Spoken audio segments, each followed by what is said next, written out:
first I wanted to get into Lake Placid. Ironman Lake Placid just happened. It was my 13th full Ironman, and I got a ton of questions of what happened and like how did I do and I did finish. But I wanted to get into like a little bit of a race recap because I don't know how long a lot of my listeners have been into triathlon or have been following me, but back in the day, people used to do blog posts for their race recaps. Then it kind of got into YouTube. People would YouTube their race recaps. I used to do that too. But now we are moving into the future, podcasting a race recap. Because I do have a lot to say about this race that I hope people who've been following my journey will resonate with and understand about kind of what happened out there. So let's get into it. Ironman Lake Placid was this last Sunday. It was a very, very wet day. It rained, I would say 85% of the race. When I was out on the course, it was raining. So, and I will say a lot of people welcomed it. A lot of people thrive in the cooler weather it brought. For me, was the exact opposite. Rain is my kryptonite. I can't bike very well on it. It's extremely hard to bike well in it. I couldn't see half it. Every time it was raining, I couldn't see. My visor just didn't work. So I was kind of biking blind for, I don't know, 50% of the bike because it was weird. So Lake Placid is a 2-loop bike course, and on the one half, you're pretty much descending like 10 miles.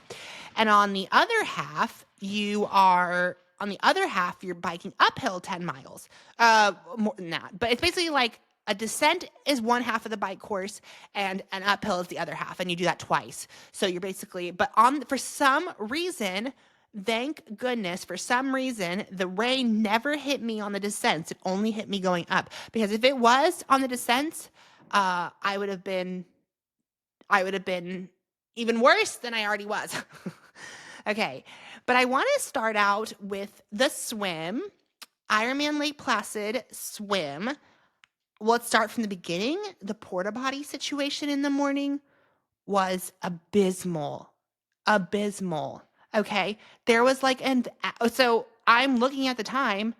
And, I have to use the bathroom bad, like really bad, because it's race morning, it's race nerves, and I've already gone twice, but I normally have to go 4 times before a race or a big workout. And I've only gone twice. I have to do 2 more times. Well, 2 more times wasn't going to happen because of the line. I'm saying this line for how many people, it's a sold out race, right? This is a sold out race. And I take into consideration when I review races of how good the porta potties were, or not how good they were, how many there were.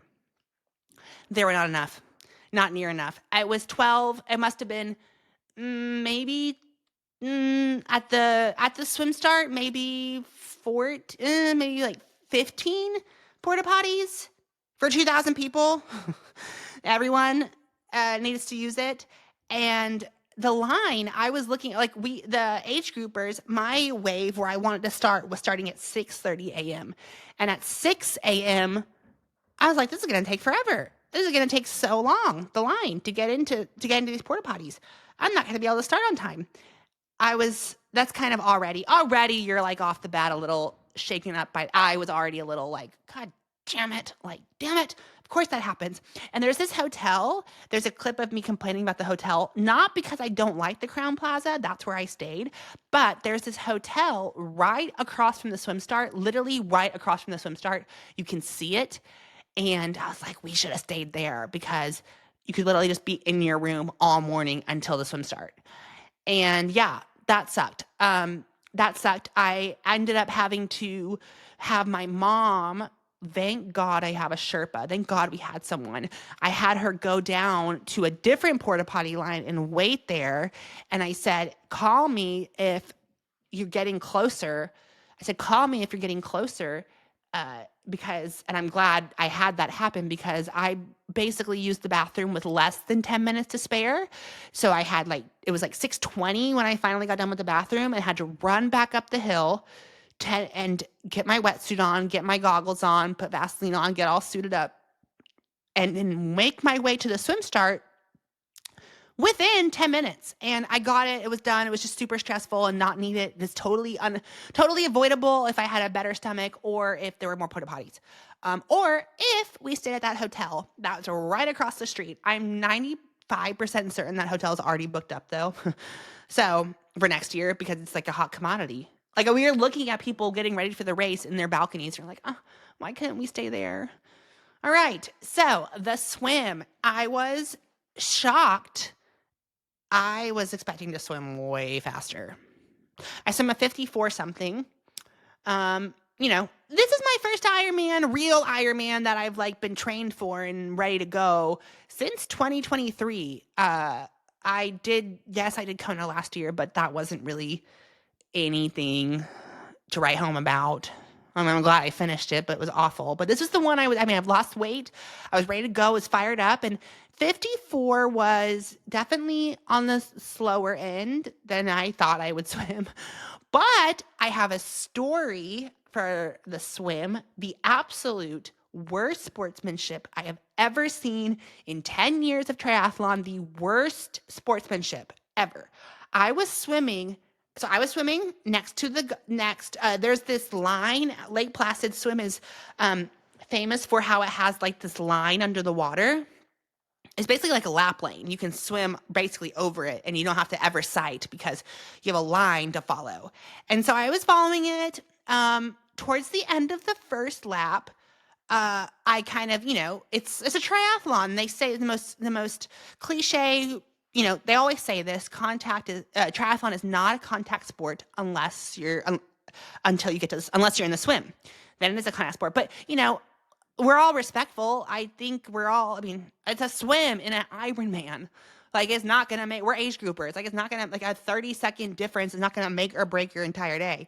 But this guy, so I was swimming in a line, holding my line, swimming right next to this guy who was right next to me, and we were swimming kind of side by side. I didn't think it was that big a deal, but he must have, because out of nowhere, this guy grabs my right shoulder. So we're swimming, grabs my right shoulder and pulls me under and back. He's a big guy, because I remember looking at him after he did that. He's a big guy. He pulled me under and back super intentionally. And I kind of was taken aback. I was like, what? But he swam in front of me.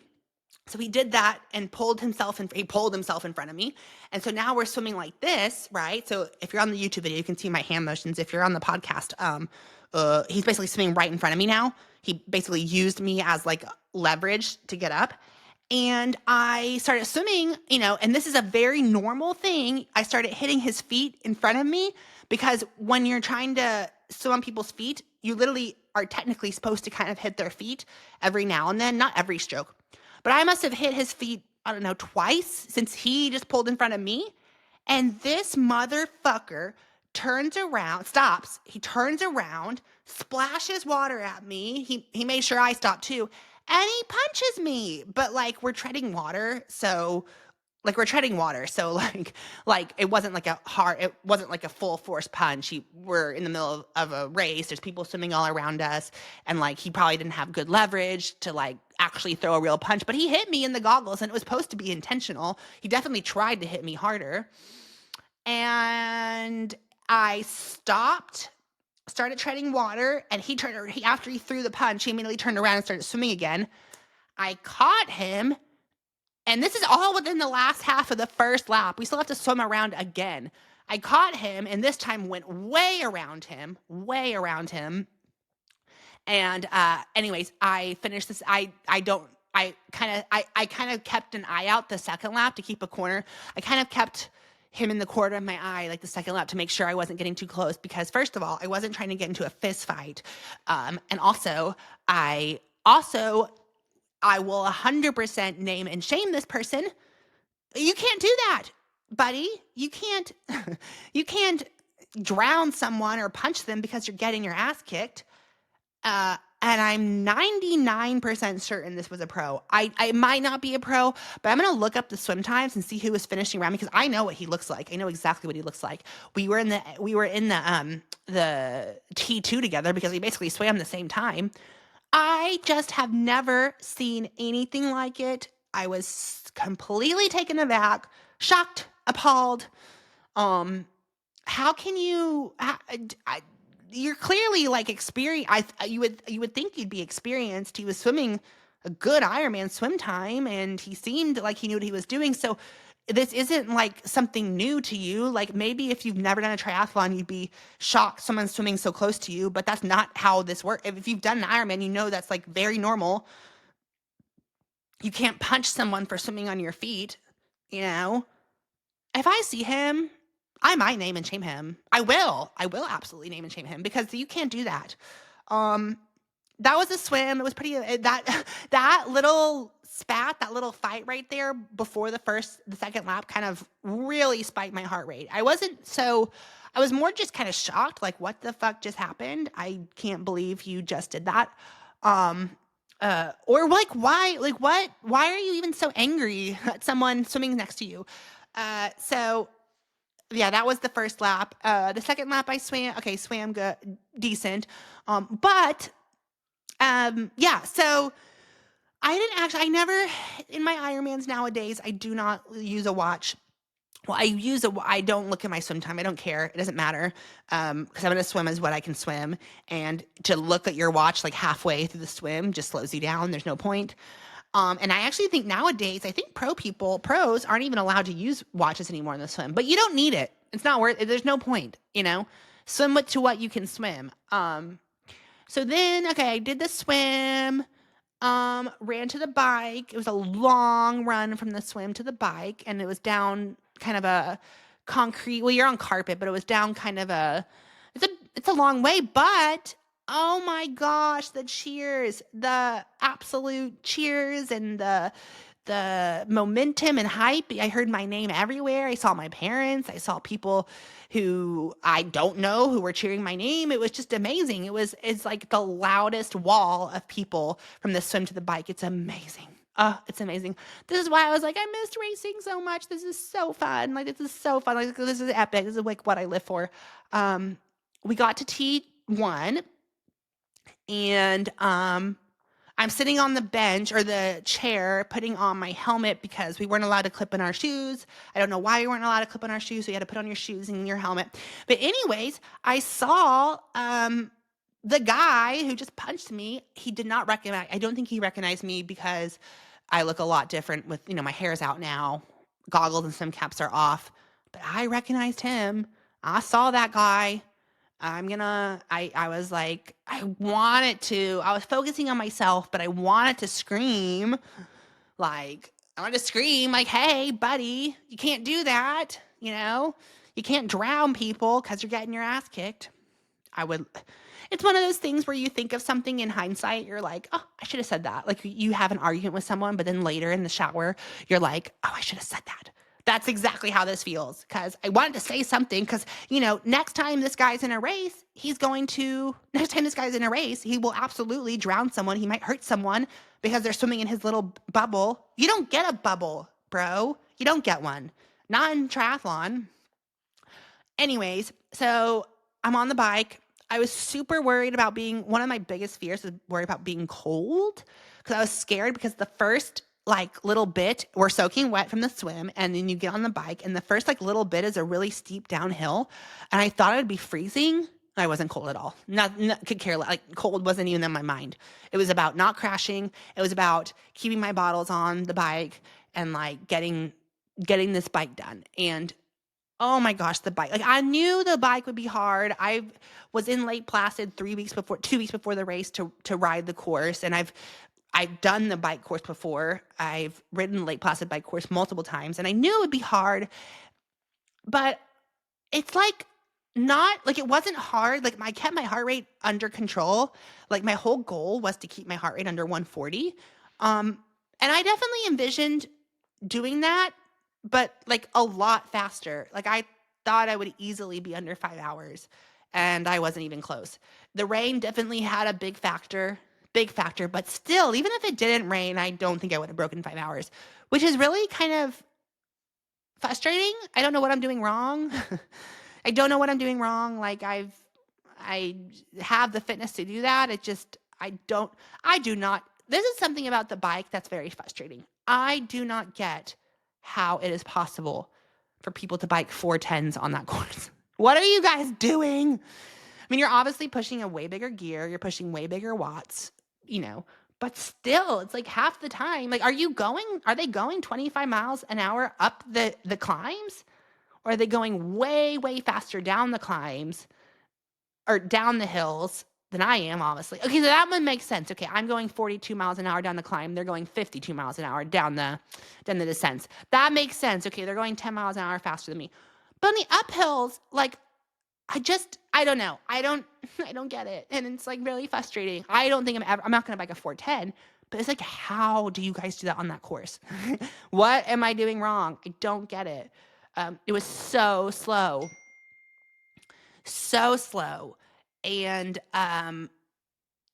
the first lap was fun, but as someone who's a good swimmer, a decent swimmer, I expected it to be a little bit like this, but not like I was getting passed quite a bit on the bike. And in an Ironman, you can only do what you can do. You can't base your race off someone else. Like if someone's going flying by me in an Ironman, I can't just try to hold on. I mean, I can try to hold on to them as much as I can, but everyone has to run their own race because it's still a long day.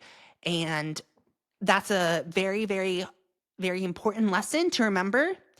It's a lot of people learn it the hard way. Like, I'm going to go with this guy. And then, 10 miles into it, you're absolutely dying and blowing up because you biked way over what you are supposed to bike. And I don't know, it just seemed like I was getting passed a lot and I was still moving decently. And I'm like, why am I getting passed? And I'm moving, going 26 miles an hour. Like, it's just, I don't know. It just reminded me like I got a lot to work on. It just reminded me kind of what's up. And I haven't done this in a while. And the whole day was a big constant reminder of I haven't done this in a while. So just give yourself grace because, it's also a lot longer than I remember. Like, I know it's 112 miles, but you still almost have an hour left at mile 90, and you've been on the bike for 90 miles. You've been going since 6:30 a.m., and it's now past noon. So it's just a really, really, it's a long way. There wasn't really much to report, though. I survived the bike slowly. It was like a 5:20, 5:15, or even slower, 5:21, with a goal with sub 5 hours, and I'm already 20 minutes slower than I thought on the bike. And also, I'm already 4 minutes slower than I thought on the swim, which I didn't know at the time. So the day's going, I always knew that my Lake Placid bike wasn't going to be super strong or fast. I just knew it. It's a very hard course. It's not suited for me. I don't know how to descend well. I don't know how to climb well. But I knew that if I got to the run feeling fresh, I would have a really good marathon. I've been so confident in my run. If you've been following my Strava and stuff and all my runs, I've been doing long runs at a decent pace to kind of get that nailed into my system. And I did it. I got to the run at no crashes, no nothing. I had kind of a long transition, but I got to the run. I was feeling good, ready to run. Here's the thing though. A marathon is a long way, and I definitely overestimated myself. I was doing so good. I felt really good. And that's the thing with Ironman. You can feel amazing until you don't. And then when you start not feeling amazing, like it can get really bad fast. And let me explain why. So I got to the run. I survived the bike. I felt amazing. I was like, oh my gosh, I'm at the run. No flat tires, no crashes. Once the bike, the thing with the bike is a lot of stuff is out of your control. So it's kind of stressful because you can get a flat tire, someone can crash into you, you can crash. Like there's a lot of stuff out of your control with the bike that will absolutely make you that could absolutely hinder your ability to finish the race. But once you get to the run, it's kind of all on you. Like it's all on you. It's all on you for nutrition. It's all on you for how bad you want to hurt. Like it's all on you. So a lot of times, so it's kind of like a relief. My dad always says he's super relieved to see me off the bike because the bike tons of stuff out of your control can go wrong. But when you're on the run, I did it. I made it to the run. Okay. This is my wheelhouse. This is where people will make or break. And I felt so good. The course was kind of empty because I was kind of out there, I think towards the front of the race at the beginning. At least it felt like it was very empty, the first lap. And I was feeling so good. I was like, oh my God, my legs are fine. I'm ready to run. A marathon doesn't seem far. It's far. And so I made it to like mile 15, kind of cruising. Everything felt good. Um, the way the Lake Placid course is set up is you get to see a lot of the people. You get to see a lot of people. So since I was sort of near the front of the race, I remember saying hi to Matt Hansen, to Leon Leon Chevalier. He's cool, very cool man. Fourth at this race. I just remember seeing a lot of people. I remember seeing Penny Slater. I said hi to her. And I remember it was just really cool because a lot of the pros were on their second loop, I think, or well, I was on my first. And then the second loop is even more amazing because you got all the people coming off. Anyways, so the first loop went great. At mile 13, I'm back in the town and I saw my parents. My dad screamed, "You're catching these people," meaning I'm catching people, which I was. I was catching people. I felt good. I felt so good. It was so fun. And then I went back out on my second loop. And this is kind of sad because it's like exactly where Ironman is supposed to you kind of make her, like everyone kind of expects that mile 15 is kind of where people fall apart. You know, you're past the half marathon. You still have 11 miles to go, which is a long way when you're that tired. And, I thought I was like, maybe just need some more caffeine, but out of nowhere, mile 16 kind of slowed down from like, I was doing like 7:15 pace, I think, and it went to 8:30. And then it went to 9 minutes and 30 seconds. Then I threw in a 12-minute mile there.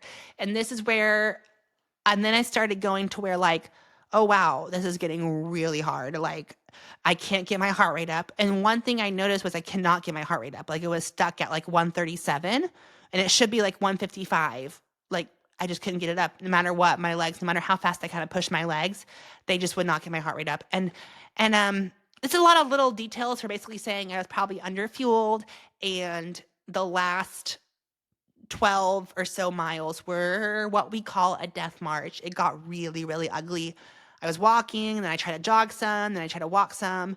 I mean, I was walking at mile 25, 1 mile to go left. Like you shouldn't be walking with 25 miles to go, with 1 mile to go left of an Ironman. You just shouldn't be. And I was. And I will say around the mile 15 mark when it started getting really dark, I was kind of already over this race. The bike hadn't gone great. The swim hadn't gone great. I was kind of like checked out and said, I started telling myself, this is a training race. Ironman Japan is where we're at. Ironman Japan is the one that I want to do well at. So like, that's my next one, September 14th, Ironman Japan. We're going to take a lot of learning lessons from this one and throw it all in. All of August, I get to train for it. And then September 14th, I'm doing Ironman Japan. And I will have had the fitness absorbed from this one. I will have a new bike set up. And anyways, I did it. I got to the end of it. It got really ugly the last few miles. So ugly. And I hate it too, because like I know I'm like ruining it. Like it's crazy because I like knew I was like, this sucks. Like I'm ruining it, but it just doesn't suck enough it doesn't suck enough to where I want it to keep pushing as hard as I thought it could. And I just was walking and then I started talking to people. And once you kind of succumb to the walk slash jog slash walk, and then you kind of just go, it's really hard to break out of that. It's really hard to break out of that. But I did it. I finished. I got the Lake Placid medal, Ironman Lake Placid medal. With a lot of takeaways. I have a lot more fans than I thought because the entire course, I heard my name, which was amazing. Oh, I love doing that. Like the entire town was amazing. I also finished with no feet problems. My feet were fine. Feet felt amazing. I can't believe it. It's been a while since I've been able to finish without like a foot problem or half my skin hanging off, you know? So that was amazing. I met some of the best volunteers. Shout out to Emily, this volunteer. She was amazing. I kind of got to hang out with, I wanted to shout out to Nicholas. He was amazing. We kind of biked the whole time together and sort of ran kind of the same, whenever you're doing these races, you kind of are going the same speed as a lot of like a few other people, and you're kind of with them the entire race. And so that was, and I don't know, it's kind of like we suffered out there together. So it was like we, went to battle together, and it's cool because like I know what they went through. We kind of he ended up beating me. A lot of people I started the run in front of beat me because I really did not do that as smart as I thought it. I wasn't as smart as I thought I should, as smart as I thought I was. Like, I should have probably started out a little slower. I don't know. There's a lot of takeaways. And I think for me, I have to kind of do one to get back into it. Like, I learned a lot. And I got the medal. And that's one of 3 I'm hoping to do this year. I hope to do Ironman Japan, and I hope to do Ironman Arizona at the end of the year. So I think we're still good with that. Yeah. And so the big goal is Ironman Japan. But that's my Lake Placid, Ironman Lake Placid recap. I want to shout out I tried to on the bike, especially since this bike is so slow, like going uphills. There's a lot of time when you pass people, you're not like flying by them, but you can actually like say like, hey, like, good job, keep it up. And I made it a note to say as many times as if I pass someone, I just wanted to say something because it helped me too. I said, good job, keep it up. A lot of times they don't answer, but a lot of times you can truly see it helps them to say that. And it helped me too. It helps me more than anything to say, good job, keep it up. I love saying that. I don't know. It's something I would want to hear if I'm getting passed. And so I said it to a lot of people. And if you're one of them, if you're one of the people I said that to, comment, say, hey, you said that to me. Because I did make it a point to say it a lot. All right, so that's the Lake Placid recap. Not much else to say. It's just a beautiful race. I wanted to, for my next little segment, I wanted to answer some of these questions. So I am a coach, Team Noel and Coco Coaching. Hello, everyone. Welcome to Team Noel and Coco Coaching. I'm Coach Noel.